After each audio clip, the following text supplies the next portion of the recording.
अगर charter of war और कुरान और हदीस में प्रॉफिट मोहम्मद जी की जो रियल टीचिंग्स हैं वो अवेलेबल हैं, तो फिर लोग इतनी आसानी से गुमराह कैसे हो सकते हैं? वो क्यों in brain washers, in radicalised outfits के हत्थे इतनी आसानी से चढ़ जाते हैं बिना उसे वेरीफाई करे या खुद एक स्कॉलर या खुद की एक जांच पड़ताल करे? क्या गुमराह होना इतना आसान है जबकि आपके पास प्रॉफिट मोहम्मद जी की टीचिंग्स अवेलेबल है इतनी वाइडली? हमारे पास से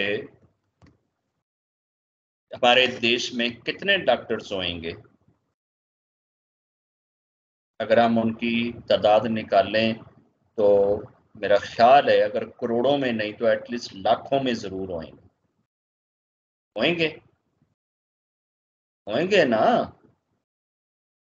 अगर इतने डॉक्टर मौजूद हैं और इतने डॉक्टर देश में पड़े हुए हैं तो फिर क्यों ਹੁੰਦਾ है कि ਜਦੋਂ ਮਾਨਵੀ ਕਹਿੰਦੀ ਮੇਰੇ ਸਿਰ ਨੂੰ ਪੀੜ ਹੈ ਤੇ ਨਾਲ ਦੇ ਨਾਲ ਹੀ ਤਾਨੀਆਂ ਮਸ਼ਵਰਾ ਦਿੰਦੀ ਕਾਹਵਾ ਬਣਾ ਕੇ ਪੀ ਲਾ, ਇਹਦੇ ਨਾਲ ਤੈਨੂੰ ਫੌਰਨ ਆਰਾਮ ਆ ਜਾਊਗਾ। ਲੱਤਾਂ ਨੂੰ ਜਿਹੜਾ ਹੈ ਨਾ ਤੁਸੀਂ ਜਨਾਬ ਠੰਡੇ ਪਾਣੀ 'ਚ ਰੱਖ ਲਓ, ਉਹਦੇ ਨਾਲ ਠੀਕ ਹੋ ਜਾਓਗੇ। ਇਹ ਦਾएं ਬਾएं ਦੇ ਮਸ਼ਵਰੇ ਦੇਣ ਲੱਗਿਆਂ ਅਸੀਂ ਸਾਰੇ ਡਾਕਟਰ ਬਣ ਜਾਂਦੇ ਆ ਨਾ। ਇਵੇਂ ਹੀ ਇੱਥੇ ਸਾਰੇ ਪ੍ਰੋਫਿਟ ਮੁਹੰਮਦ ਜੀ ਦੀ ਟੀਚਿੰग्स ਦੇ ਟੀਚਰ ਬਣ ਜਾਂਦੇ ਨੇ। वो असल टीचिंग को खंगाले बगैर, पढ़े बगैर, समझे बगैर, अपनाए बगैर, अमल किए बगैर बारों बार ही ये सारे जो ना ये पहुंच जाते हैं अमृतसर। तो ये चीज़ें जहालत अब कहाँ पे है और जहालत को फॉलो करना कितना इजी है, ये तो पूरी दुनिया की समस्या है। जहालत को फॉलो करना बहुत इजी होता है, इग्नोरेंस को फॉलो करना बहुत इजी होता है, अक्लमंदी को फॉलो करना मुश्किल होता है। रब का कंसेप्ट समझना बड़ा मुश्किल है, राम जी के बुत अगे झुकना बड़ा सौखा है, हनुमान जी के अगे मत्था टेकना बड़ा सौखा है, गुरु जी के स्वरूप अगे लत्तां खड़ियां करनियां बड़ियां सौखियां ने, खुदा का कंसेप्ट सीखना बड़ा मुश्किल। तो टीचिंग तो अपनी जगह पे प्रॉफिट मोहम्मद जी की बिल्कुल पड़ी हुई है। कोई ना सीखे, ना समझे, ना जाने तो फिर क्या कहा जा सकता है? और ये तो नहीं है कि शैतान सिर्फ बॉर्डर के अंदर अंदर सिर्फ महाभारत में ही काम करता है और बगल वाले देश में तो शैतान इंटर ही नहीं होता, उधर तो ज्यादा जाता है। क्यों कि ये सारे के सारे बिलीवर हैं, ये तो रब को मानने वाले हैं। इनको नरक में ले जाएगा तो उसको ज्यादा मजा आएगा, ये जो पहले ही नरक से बैठे ने उन्होंने ले जाके की करना है? वो तो पहले ही गिरे हुए, उन्होंने तो गिरना ही नरक में। वो ना भी अगर वो टीचिंग फॉलो करनगे या उसके बारे जानगे तो उन्होंने कोई फर्क नहीं पैदा, उन्होंने होर हज़ार चीज़ां खिंच के ले जाएंगे नरक। उसके हाथ से तो ये निकले जा रहे हैं। तो बर्बाद तो इन लोगों को करेगा, पीछा तो इनको करेगा, इनको डिट्रैक्ट करेगा, इनको उल्टी राहें दिखाएगा ना। तो अगर किसी को चार्टर ऑफ वार का पता है या प्रॉफिट मोहम्मद जी की टीचिंग्स का पता है तो दूसरे धर्म वाला ही कोई इतनी नेकी कर देना कि प्रॉफिट मोहम्मद जी का तो चार्टर ऑफ वार ये है, उल्लू दे पट्ठियो तुसी किहड़े मुसले हो जेड़े ए चार्टर लेके आ गए हो, बम बन के आ गए हो कि जनाब मारी जा रहे हो। हम क्यों नहीं ये काम करते? हमें तो प्रॉफिट मोहम्मद जी से वैसे ही वैर है, हमें तो उनकी टीचिंग के साथ वैसे ही वैर है, हमें तो कुरान वैसे ही चुभता है। तो जब ये चीजें होएंगी तो हमारे ऊपर रियलिटी खुलेगी। जिस तरह हम नहीं अपने ऊपर रियलिटी खोलना चाहते, हमने अपनी तासब वाली नजरें जो हैं वो उधर गाड़ी हुई हैं और हमारे दिल में एक अल्टीमेट डिवाइन नफरत पड़ी हुई है, उधर अल्टीमेट और डिवाइन जहालत पड़ी हुई है और वो जहालत क्रिएटेड बाई सेटन है। तो ऐसे जाहिल मिल जाते हैं सेटन को और सेटन के पुजारियों को, जिनको वो जनाब ऐसी मोटिवेशन कर देंगे, ओ हो उत्थे कश्मीर दे विच तुहाडे भैणां भरावां नाल इंज होई जा रहा है, तुसीं जनाब इत्थे बैठे हो, जाओ जाके उत्थे फट जाओ ते उत्थे मार दो। जिहाद का ऐलान कोई इंडिविजुअल नहीं कर सकता, ये किसी अकेले बंदे का फैसला नहीं होता कि किसने जिहाद करना है। ये अकेले अकेले नहीं होता कि जनाब तुसी बार्डर लंघ के जिथों तुहाडा दिल करे ते जनाब 5-7 कश्मीरियां नूं ते उरलियां परलियां नूं मार दिओ ते तुसी कहो कि जनाब तुसी बड़े जिहड़े मुजाहिद बन गए हो ते शहीद हो गए हो।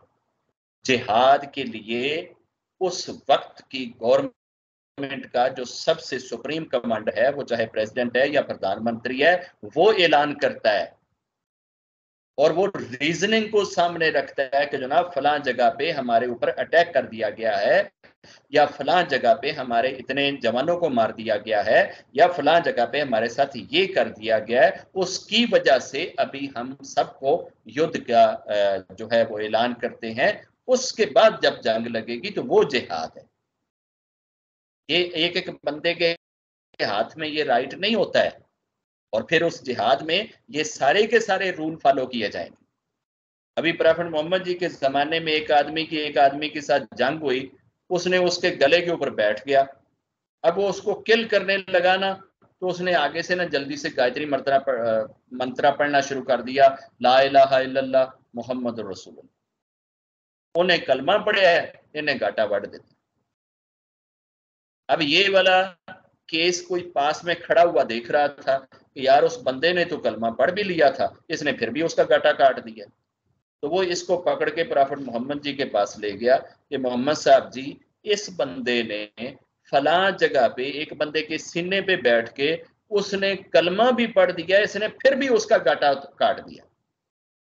तो उन्होंने काटने वाले से पूछा कि तूने ऐसा क्यों किया है? तो उसने कहा जी मैनू पता सी वो दिलों नहीं पढ़ रहा सी, वो दिलों नहीं पढ़ रहा सी, ਉਹਨੂੰ ਤੇ ਹੁਣ ਚੁੰਕੇ ਮੌਤ ਨਜ਼ਰ ਆਣ ਡਈ ਸੀ, ਉਹਨੂੰ ਤੇ ਮੇਰੀ ਤਲਵਾਰ ਤੇ ਮੈਂ ਉਹਦੇ ਸੀਨੇ ਤੇ ਬੈਠਾ ਸੀ, ਉਹਨੂੰ ਇਹ ਨਜ਼ਰ ਆ ਰਿਹਾ ਸੀ ਕਿ ਇਹਨੇ ਮੈਨੂੰ ਕਿਲ ਕਰ ਦੇਣਾ। ਉਹਨੇ ਤੇ ਸਿਰਫ ਮੌਤ ਤੋਂ ਬਚਣੇ ਲਈ ਇਹ ਢੰਗ ਰਚਾਇਆ। ਉਹਨੇ ਕਿਹਾ ਕਿ ਲਾ ਇਲਾਹਾ ਇल्लल्लाह ਮੁਹੰਮਦ ਰਸੂਲullah, ਉਹ ਕੋਈ ਦਿਲੋਂ ਮੁਸਲਮਾਨ ਤੇ ਹੋਇਆ ਹੀ ਨਹੀਂ ਸੀ।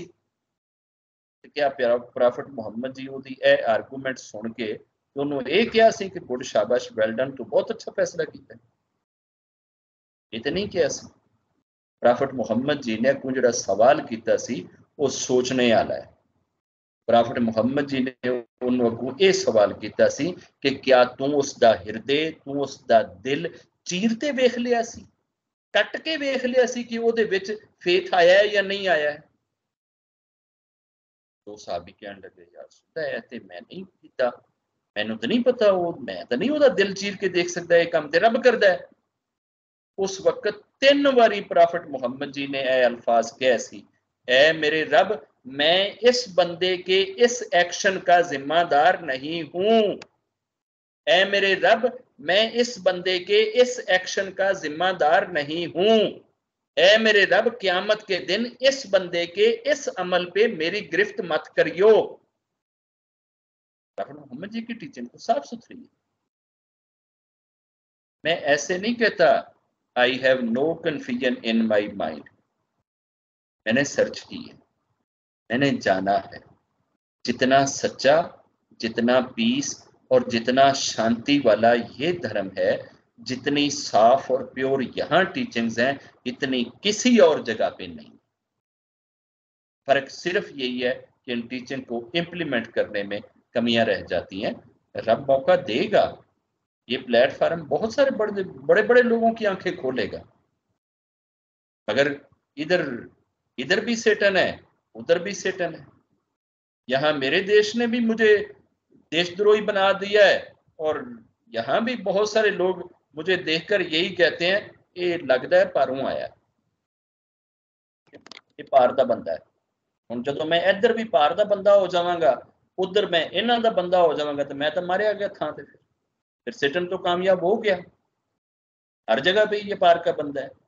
मेरी टीचिंग्स को देखो कि वो कितनी सीधी है। क्या मैं उसमें कोई डंडी मारता हूं, या मैं उसमें कोई गलत चीज करता हूं, या क्या उसमें मैं किसी को लड़ाने की, किसी को मारने की, किसी को किल करने की, किसी की जान लेने की बात करता हूं? फिर भी देशद्रोही बाबा विनोद हैं, तो हम क्या कर सकते हैं? ये फैसले तो फिर आगे ही जाके होंगे, डे ऑफ जजमेंट में ही होंगे। वो भी सामने खड़े होंगे, बाबा विनोद भी सामने खड़ा होगा। रब भी फैसला करेगा कि मैं क्या हूं। मेरा रब बेहतर जानता है।